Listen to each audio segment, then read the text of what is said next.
अस्सलामुअलैकुम दोस्तों, मेरा नाम है उसामा और आप देख रहे हैं उसामा शकील टीवी। इस वक्त पूरी दुनिया को एक गुड़िया लबूबू डॉल के क्रेज़ ने पागल किया हुआ है। बड़ी बड़ी सेलिब्रिटीज़ इसको लेकर घूम रही हैं, इसको प्रमोट कर रही हैं और आम लोग इसको खरीदने के लिए असल कीमत के बजाय कई गुना ज़्यादा कीमत देने को भी तैयार हैं। ऑनलाइन 17 से 29 डॉलर के अंदर बिकने वाली ये गुड़िया हज़ारों डॉलर में ब्लैक मार्केट में बेची जा रही है और इस गुड़िया को बनाने वाली कंपनी पॉप मार्ट पर खरीदारों का ऐसा रश होता है जैसे एप्पल के आईफोन के लॉन्च के बाद होता है। और सोशल मीडिया पर लोग इसके बारे में ऐसा क्लेम क्यों कर रहे हैं कि इस गुड़िया को घर लाने का मतलब है शैतानी ताकतों को और नहुसत को घर ले आना। यानी इनके मुताबिक ये डिमोनिक एंटिटी को या शैतान को घर के अंदर लेकर आने वाली एक शैतानी गुड़िया है। अब इस लबूबू डॉल की हकीकत दरअसल है क्या और इन तमाम दावों के पीछे असल सच्चाई क्या है? क्या इस खौफनाक दिखने वाली क्यूट गुड़िया के क्रेज के पीछे कोई ज़बरदस्त मार्केटिंग स्ट्रेटेजी है या फिर कोई शैतानी ताकतें? आइए ज़रा इसको समझने की कोशिश करते हैं। सबसे पहले ये जान लें कि लबूबू एक बहुत ही यूनिक गुड़िया है क्योंकि ये एक ऐसे ख़ास डिज़ाइन रखती है कि एक ही वक्त में ये ड्रॉनी दिखने के साथ साथ क्यूट और ख़ूबसूरत भी लगती है। और इस तरह के कैरेक्टर्स को आलूशे या इल्फ लाइक कैरेक्टर कहते हैं, जो कि बच्चों के साथ साथ बड़ों के अंदर भी तेज़ी से मशहूर हो रहे हैं, खासकर कलेक्टर्स के दरमियान। इस गुड़िया की यूनिक फीचर्स मसलन इसके लंबे दांत, नुकीले दांत और चेहरा थोड़ा सा डरावना लगता है, लेकिन फिर भी ये मासूमियत की झलक देती है। और इस गुड़िया की शुरुआत 2015 में हांगकांग के अंदर से हुई, जब एक आर्टिस्ट केसिंग लंग ने द मॉन्स्टर नाम की एक किताब सीरीज़ लिखी और इसी सीरीज़ के अंदर लबूबू नाम के करैक्टर को बनाया।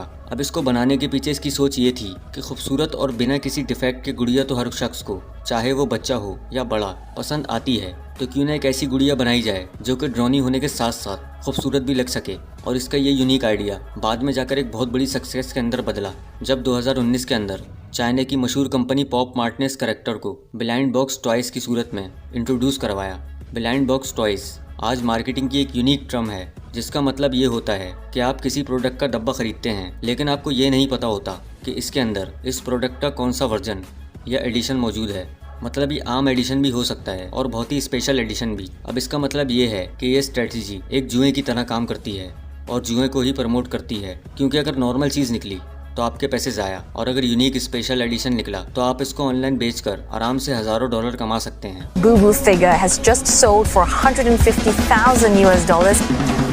और इसी एक बिजनेस स्ट्रेटेजी ने, क्यूरियोसिटी और तजस्सुस ने इस प्रोडक्ट की हाइप और सेल को अचानक से इतना बढ़ा दिया है, खासकर कलेक्टर्स और आम लोग दोनों इसको शॉर्ट टर्म के अंदर पैसा कमाने का जरिया समझ रहे हैं। और यही वजह है कि 17 से 29 डॉलर के अंदर मिलने वाली ये गुड़िया ब्लैक मार्केट में 10,000 डॉलर तक की बिक रही है। अब लबूबू डॉल के अंदर स्पेशल एडिशन का मतलब ये है कि ये मुख्तलिफ किस्म के ड्रेसेस और कैरेक्टर्स के अंदर आती है। मिसाल के तौर पर कभी कोई सुपर हीरो के ड्रेस के अंदर, कभी किसी जानवर, तो कभी किसी एस्ट्रोनॉट की सूरत। और ये दूसरी वजह है इसकी पॉपुलैरिटी की। यही वजह है कि इसका fan base China, Hong Kong, Japan और अब पाकिस्तान और इंडिया और बाकी दुनिया के अंदर भी तेज़ी से बढ़ रहा है। खासकर नौजवान लड़कियां और ऑनलाइन कलेक्टर्स इसको बहुत ज़्यादा ख़रीद रहे हैं, जिसकी वजह से इसकी डिमांड बढ़ती जा रही है। और डिमांड बढ़ने के बाद सप्लाई कम होने या लिमिटेड एडिशन की होने की वजह से इसकी कीमतें ऑनलाइन इतनी ज़्यादा बढ़ रही हैं।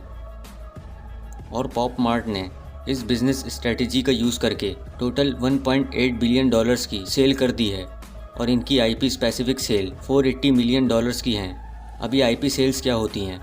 देखिए, लबूबू डॉल एक मखसूस किस्म का एक फिक्शनल कैरेक्टर है। इसकी आईपी का मतलब है इसकी पहचान का एक अलग कोड, एक अलग शनाख्त, ताकि इसको कोई और बनाकर नहीं बेच सके। जब भी कोई कंपनी इस तरह के फिक्शनल कैरेक्टर को बेचना चाहती है तो इसके मालिक से इसकी आईपी खरीदनी पड़ती है और इसके बदले मालिक को कंपनी लाइसेंस फीस के साथ साथ इस प्रोडक्ट की हर एक सेल पर रॉयल्टी या फिर कमीशन भी देती है, जो कि आमतौर पर 10% तक होती है।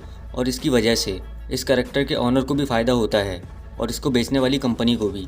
मिसाल के तौर पर जैसे आयरन मैन, स्पाइडरमैन वगैरह, ये सब मार्वल की आईपीज़ हैं और इनसे जुड़ी तमाम प्रोडक्ट्स आईपी स्पेसिफिक कहलाती हैं। जो कंपनी भी इनसे जुड़ी तमाम प्रोडक्ट्स को बेचना चाहेंगी तो वो हर स्पेसिफिक सेल पर इनको रॉयल्टी देंगी और उनके लिए स्पेसिफिक फ़ीस भी होगी।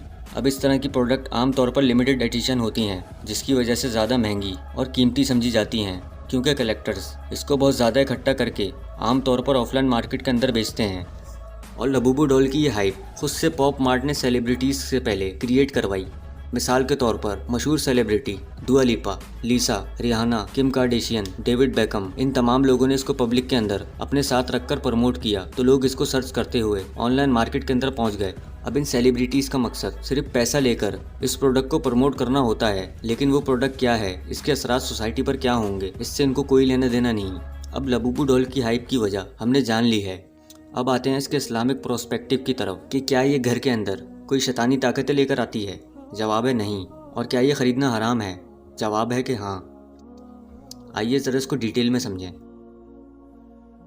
देखिए, लबूबू डॉल के बारे में फ़िलहाल कोई ऐसा साइंसी या दीनी सबूत नहीं है कि ये शैतानी ताकतों से जुड़ी है। ये सिर्फ एक फिक्शनल कैरेक्टर है, जैसे कि पोकेमॉन, आयरन मैन, सुपरमैन वगैरह, और इससे बच्चों और बड़ों की इंटरटेनमेंट के लिए बनाया गया है। इस्लाम के अंदर किसी भी चीज़ को शैतानी या हराम तब समझा जाता है जब वो अकीदे के अंदर बिगाड़ पैदा करे, मिसाल के तौर पर इबादत और हराम काम की तरफ बुलाए या कोई शरई उसूल तोड़े।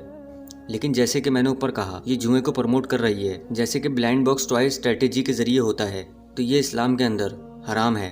और हराम चीज़ को या ऐसी चीज़ को जो आपके अकीदे के अंदर खराबी या बिगाड़ पैदा करे, ऐसी किसी भी चीज़ को खरीदना, उसे पास रखना मुसलमानों के लिए नाजायज़ है, बल्कि सख्त गुनाह है। आज जुआ कैसे कैसे शक्लें बदल कर हमारी ज़िंदगी के अंदर दाखिल किया जा रहा है, आपको इसका अंदाज़ा तक नहीं होता।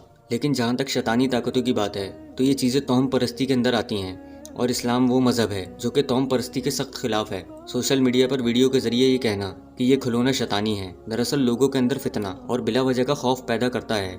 बगैर इल्म के किसी भी चीज़ को जादू या जिन्नात से जोड़ देना खुद एक गुनाह बन सकता है, क्योंकि इसकी वजह से आम लोगों का अकीदा ख़राब होता है और लोग अल्लाह के बजाय बेबुनियाद बातों पर यकीन करने लगते हैं।